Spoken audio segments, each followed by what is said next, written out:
What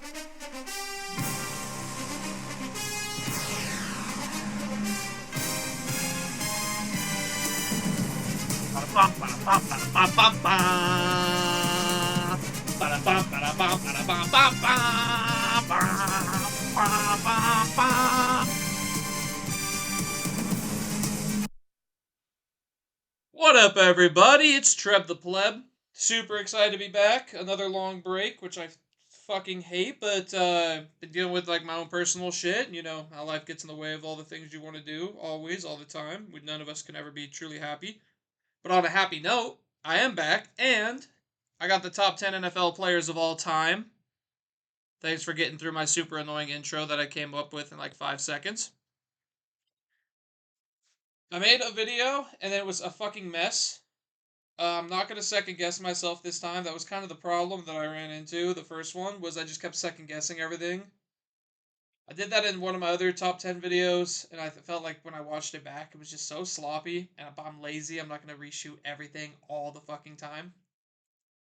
But this one I decided to redo, mainly because I really didn't like where I positioned some things. So I changed some stuff around. I probably still won't be completely happy, and I know other people won't be, but fuck yeah, it's my list. So my top 10 NBA players did okay. It's one of my better performing videos. But I think this time. So last time I said I wasn't going to argue with me, or I would argue with you if you were like going to my comment section. But I had one guy go in and he just argued. I think his main argument was that I said the newer generation of athletes are just better. They're faster, stronger, bigger than they've ever been. And they didn't like that part. So I'm just not gonna argue that type of shit. It's fucking science, you know. Why would I argue science with you? Anyway, but if you drop some stuff in the comments and you're like, "Yo, you've missed this or you forgot about this part," then I'll gladly go back and forth with you. So at number 10, we're gonna start with Peyton Manning. I had him higher on my list than the last one, and I didn't totally have a huge problem with him being higher, but there were some other names that popped into my head that I was just like, fuck. He edged out Joe Montana. I had Joe Montana, and I really liked my reasoning for Joe Montana.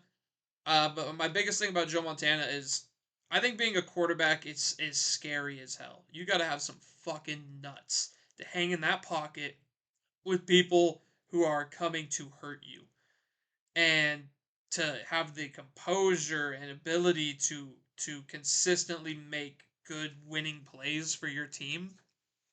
And I think even more so back in the day, when we talk about the NBA, people talk about how crazy aggressive and things it was when I don't think it was so much more aggressive. I know with the modern day, there's more flopping. There was flopping back in the day, but there's more of it, these days, which is what leads people to say it's soft. But there was there's more flopping in the NFL now than I like to see. I think they should probably do something about. I think people flopping should probably get maybe fined or something. But back in the day, there were damn near no rules to protect the quarterback the way there are now. I mean, when dudes were hitting you, they wanted you out of the fucking game. I think that is why I wanted to put Joe Montana higher. But Peyton Manning didn't play too far out of that era. I mean, he was still playing against teams that wanted to really hurt him, and a lot of rules weren't in place to protect him. And I just think he was a better quarterback. I really do. I just think he had a better vision. I think Joe Montana maybe had a little bit more grit, maybe, but grit doesn't always win you football games. Peyton Manning was so consistent for his whole career, competitive for his whole career. He went to another team and won a Super Bowl for another team. I think Peyton just edged him out a little bit in my book. Just pure thrower of the football. I think that's something that will come up later too. Pure thrower of a football. I think Peyton Manning was just edged him out a little bit. So at number 9, I got my man Reggie White. Reggie White is kind of the gold standard for edge rushers. I mean, look look at him just shucking dudes with one arm. Just excuse me, pardon me, coming through. The absolute nightmare to play against. And it's so cool because when you see TJ Watt and you see Miles Garrett and you see the best edge rushers that the league has to offer every year, they are compared to Reggie White. He's the gold standard of edge rushers. So I don't think it's I don't think it's crazy at all to put him in the top 10. I think he absolutely belongs here. I believe he would hold up in any era under any of these rule sets. I don't think he was like played based off of he wasn't like a Dick Butkus. Dick Butkus was a better coverage player than people give him credit for, sure, but he was ruthless. Like he was so overly aggressive, and that was part of what made him great. Reggie White was technically sound, one of the as pure of an athlete as you can be, and I think that is what made him great. Of course, he still had that crazy aggression. You have to be at the level that you are. Look at him! Look at him getting fucking quarterback hits without even looking. He had a revert. He purposefully fell backwards into the quarterback. I mean, the dude was special. I don't think enough can be said about him. I think the fact that we all edge rushers are at some point like the greatest edge rushers in the NFL today, and arguably some of them today are going to go down as some of the greatest edge rushers of all time, are compared to Reggie White. They watch his film to learn, and I think that says pretty much everything that needs to be said. A big part of me for this list was like who was in football. You can only do so much. You can only do your position. You can only play your position. You can only play your role. Now, who changed the game the most? Who invented new ways to be great? Who set standards and left film to be studied for decades? That's kind of what I did for this list. Kind of, you know, one of the biggest points I had in my head. So at number 8, speaking of which, Larry Fitzgerald. I didn't see him on like anybody's top 10s. He was, a lot of times top 20, top 15, but I didn't see him in anybody's top 10, and I thought that was fucking blasphemy. Until I think it was the last season of his career, he had more career tackles than he had drops. What else can be said? Also, there is only one wide receiver I have ranked above him, and the wide receiver I have ranked above him had debatably a top 10 quarterback of all time. Not even top 10 a top 10 player, top in off my list, top 3 or 4 quarterback of all time throwing to him. Larry Fitzgerald played with like 13, 14, 15, maybe more in his 17 seasons. Fucking quarterbacks. Like, how do you. And he made all of them look at least halfway decent at times, even the most trash ones, by just not missing. No bad days, no slow days. Not enough is talked about like with Larry. I hope as the years go by, people like will come around and start to give him his flowers because he has less career numbers than Jerry Rice, but the consistency at which he did the things he did under the circumstances at which he did them, I think is what makes him special. Who played their role the best for their team?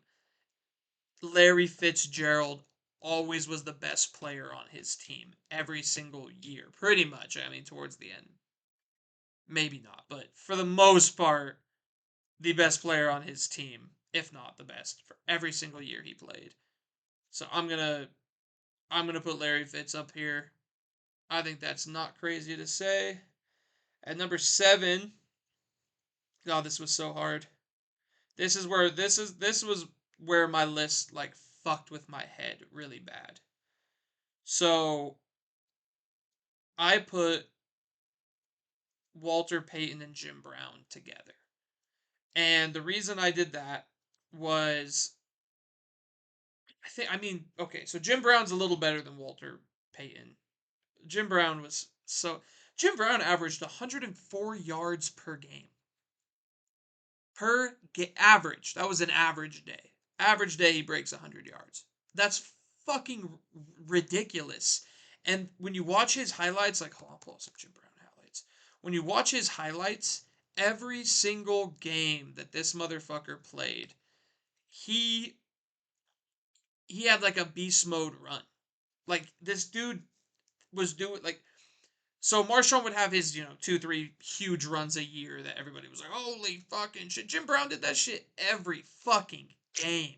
He was so unbelievably hard to take down. 4 or 5 guys.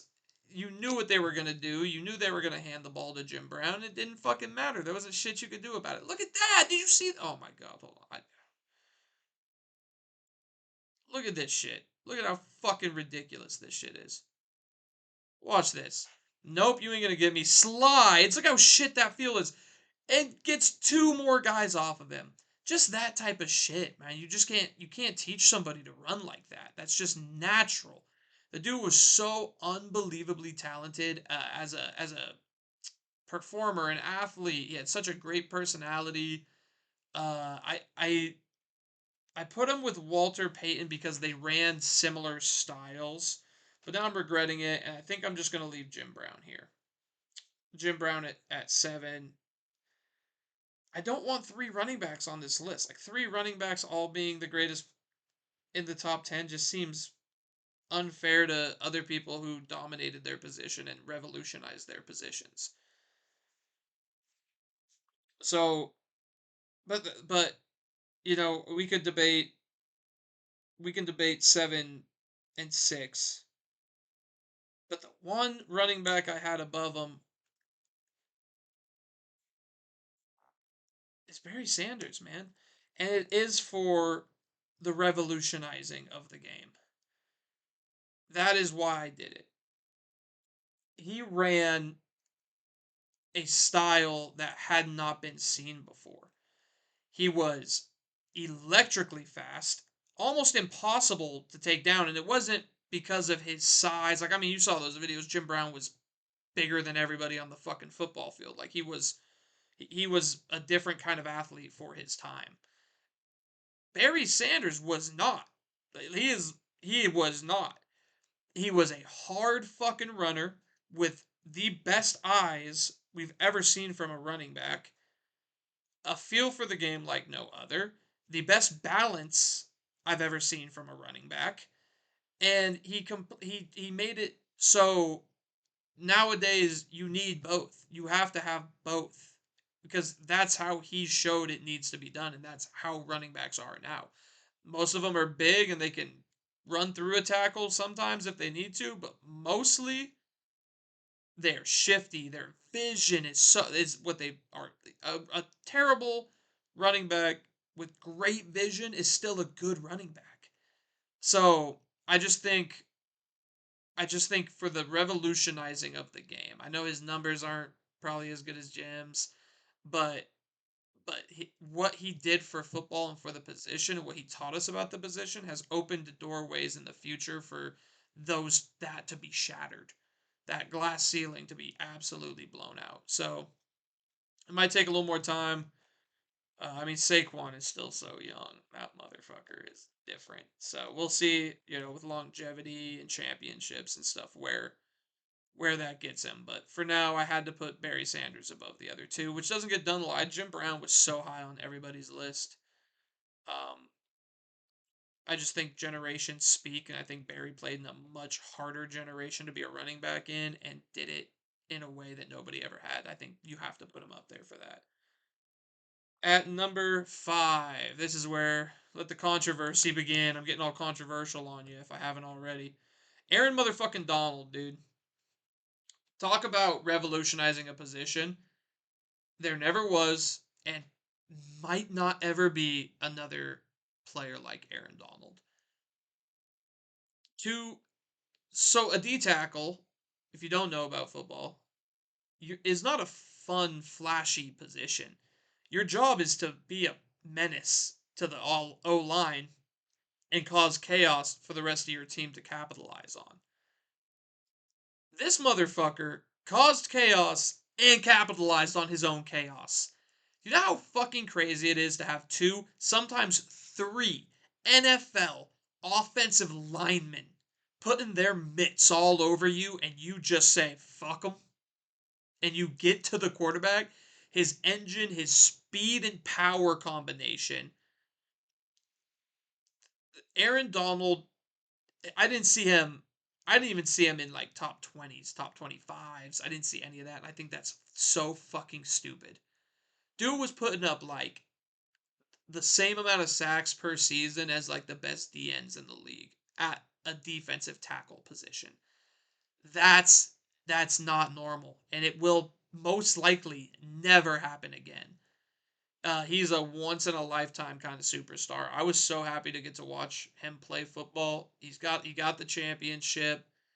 I this is one I'm willing to debate tooth and nail. I think revolutionizing, being the gold standard for your position, and doing the most for your team from your position, if that doesn't scream Aaron Donald, then I don't know what does. The dude is, you know, fuck, the more I glaze him, the more I kind of want to put him higher. We're going to leave it there for now. Number 4, the greatest thrower of a football of all time. Not the greatest quarterback of all time. I think that's a huge difference. When I say greatest thrower of the football of all time, I mean dude could put it anywhere he wanted. Always. Always, always, always could put that ball anywhere he wanted. His career touchdown to interception ratio, if you take away this fucking like last Jets season, it was fucking stupid fucking trash. To the Jets, what do you fucking expect? If you take away that, his touchdown to interception ratio, I mean, even after that's piss poor season, his touchdown to interception ratio is godlike. He just didn't throw the ball to the other team. It was so, I'm a diehard Packers fan. And it was such a pleasure having him as a quarterback because when he threw an interception, I was like, holy shit, oh my god. He also never had the whole team around him that he needed to be great. Even the year we won the Super Bowl, if you go look it up, we led the league in forced turnovers, but we also led the league in or we were in lead. We weren't worst in the league, but we were one of the worst teams in the league, like top 3 in yards given up per game for rushing and passing. So like unless like if he wasn't taking those turnovers and turning it into long possessions and points, we were losing constantly. But we didn't. We didn't lose constantly. I think I think Aaron Rodgers, as far as just pure throwing ability, is the greatest thrower of a football of all time. He's got the longevity, he's got the ring. I think I think it's a fair place to put him. At number 3, Lawrence Taylor. Lawrence Taylor, granted, coked out of his fucking brain every single game. It didn't matter. It didn't matter. It I think another guy you could throw into any era against any players and he would be a dominant force. His mentality, his energy, his engine, his absolute ruthlessness. I there's not many players comparable to Lawrence Taylor. Uh, when I was in high school and in school and I was playing football, I played linebacker. That was my passion. I wasn't phenomenal or anything, of course. I wouldn't be sitting here making fucking YouTube videos if I was, but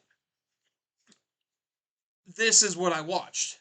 I watched Lawrence Taylor, I watched Luke Kuechly, I watched Ray Lewis, but Lawrence Taylor's film always stood out. His release, his get offs, his just endless pursuits. Everyone he's ever played against talks about it. There was nothing you could do. There was just nothing you could do. And still to this day, regarded as the greatest defensive player of all time by pretty much everybody. So I think three is a fair place. I could have maybe gone higher. I had this huge thing where I really wanted to put him or Donald at like number two, but in all fairness, I just couldn't. So I think they ended up in good spots. At number two, it's Jerry Rice. Holy fuck, Jerry Rice. Numbers don't lie. He I don't does he still I can't remember if he still holds it. I gotta know. He had 20 what was it? Okay, I gotta look real quick.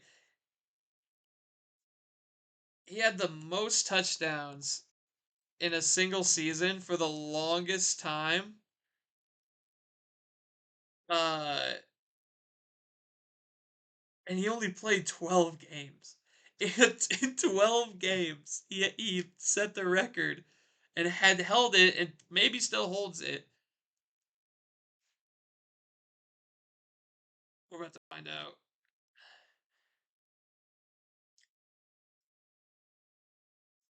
So Randy Moss at 23, and that was in the 2007 season. So he played 16 games to get that. Jerry Rice had 20. I think the other record, I think his record was 20 in 12 fucking games. 12 games, dude. That's fucking broken. He was playing on easy mode. Like in a league where every fucking dude in that secondary was waiting to end his career. Dude played 19 seasons. He played till 1985 to 2004. What? 19 fucking years, bro? With a target on your head? Consistently doing it better than anyone ever. It's another reason I didn't want to put Joe Montana above Peyton Manning, because although yes, Reggie Wayne and Marvin Harrison, if I was doing a top 10 wide receivers of all time, you'd probably hear at least one of their names, if not both. Jerry Rice is the greatest wide receiver of all time.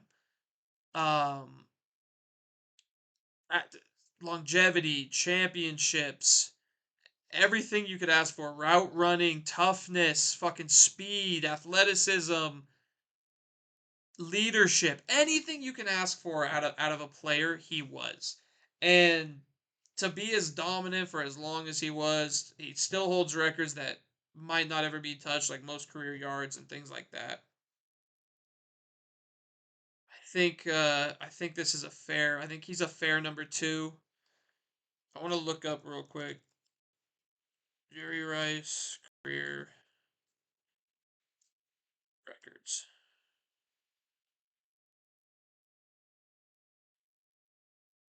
Most receptions, most receiving yards, most receptions, most touchdowns, most 1,000 yard seasons. Wait, yep, 1,000 yard seasons. Holy fuck, dude! It's just like, how do you? He has the most Super Bowl touchdown receptions, 13 Pro Bowls. Holy shit, dude! It's even more than I thought it was. Like, unbelievable, unbelievable. Yeah, you can't argue with numbers. You can't argue with longevity, especially in the era that he played in. Very comfortable with that. And number one, you should have seen it coming. It's fucking Tom Brady. I used to debate with people all the time. Uh, when I was in like high school, being a diehard Packers fan that I am, that Aaron Rodgers was a better quarterback than Tom Brady.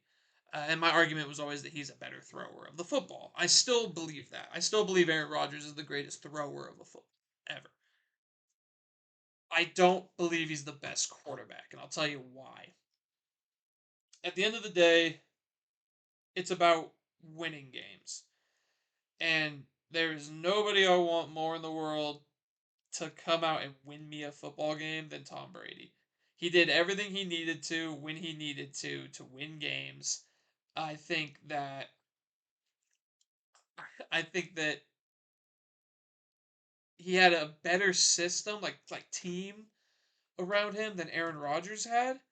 But even when guys weren't showing up, if his defense didn't show up, for example, like in his many, I remember all his battles with Peyton Manning when I was a kid and a teenager, when I would watch them play each other. Those games were always legendary, and sometimes Peyton made his defense look terrible. He would just rip the Patriots apart, their defense. So what the fuck did Tom Brady do? He ripped apart the Colts defense, and that was a scary ass defense back then too. With Robert Mathis and Pierre Paul, all those guys, like they had a fucking nightmare defense to play against, and it didn't matter. It would always come down to a shootout because they were just that good, and Brady came out on top more times than not because he's that fucking good. Going to Tampa and winning a championship. And then a big thing is now that he's retired, now that, Edelman and Welker and Gronk and, a lot of the guys he played with for so long are now all retired. Randy Moss, everyone's retired. They're telling all these stories, and you're starting to hear just how much of a leader, how much of a assassin he was. He had that Kobe, that Michael, that absolute like crunch time killer mentality, that I will not fucking lose mentality. And he never blamed anybody but himself, and he fucking won games, championships, some of the greatest games of all time. This right here, this Super Bowl right here that we're watching right now, that is that was fucking good. Then he goes to Tampa. He goes to fucking Tampa. Everyone's calling him washed. Everyone's saying he's fucking finished, and he fucking wasn't. He went and he won another Super Bowl. Like, like he was. If you were talking about Tampa when Brady went there, and you thought that they were going to be successful, you were fucking lying. You There's no way, bro. Everyone was calling him washed. Everyone thought, they might be okay, they might be good, but nobody thought they were winning a Super Bowl. And they fucking did, and they blew the fucking shit out of the Chiefs in that game too. So, I think Tom Brady is now and probably for probably till I die, unfortunately, the greatest NFL player of all time. I didn't put Patrick Mahomes on this list for good reason. Fuck Patrick Mahomes. I think he's the thing about Brady, is yeah, the Patriots were fucking dirty cheaters, but every team cheats a little bit. Some just get away with it better than others, and the it's kind of like baseball. It's like everyone fucking cheats. Some do it worse than others, and some get caught, and etc. etc. But I don't think any of the like cheating was ever so egregious to the point where you're like, yeah, that's the only reason they won. Where it's like with the Chiefs, not in the very beginning when the team was just steamrolling everybody, but now they have become the NFL's like piggy bank almost with the Taylor Swift shit and all the stupid shit. They You can see a clear bias. Like the two playoff games before the Super Bowl that they were in against the Bills and the Texans were two of the most lopsided officiated games I've ever seen in my life. Like calls when you need them type of shit, imaginary calls type of shit. It was actually kind of ridiculous. Um like some Lakers versus Kings, like oh, somebody might go to jail for this, like this needs to be investigated type of shit. So I think that, and then they don't have, and then the one game where the refs aren't like very clearly on their side for everything, where they call it pretty down the middle with the Eagles Chiefs, they got fucking steamrolled, like embarrassed. So I just don't think I can put him up on the top 10 yet. He also didn't play a very great season. Like his numbers weren't great. I don't even think last year he had like phenomenal numbers or anything like that. I think the Chiefs are just a really strong team overall, and I think Andy Reid's a genius. But I don't think it's all Patty. It's not all Patrick Mahomes. Where, yeah, Brady had like Belichick and stuff, but he was the engine. He was what really drove that team to win. So that's why Pat didn't make it. If you're sad about that, well, I don't really give a fuck, because fuck that guy. And his dad and his sister and his fucking weirdo brother. Fuck them all. Sweet. Thanks for watching, guys. It's been fun. Uh, yeah, hoping to continue to be consistent, and yeah, things are getting back to normal for me. Life gets hard, but just know whatever you're going through, you'll be stronger because of it. You'll be okay. Reach out to people, ask for help. Thanks for watching.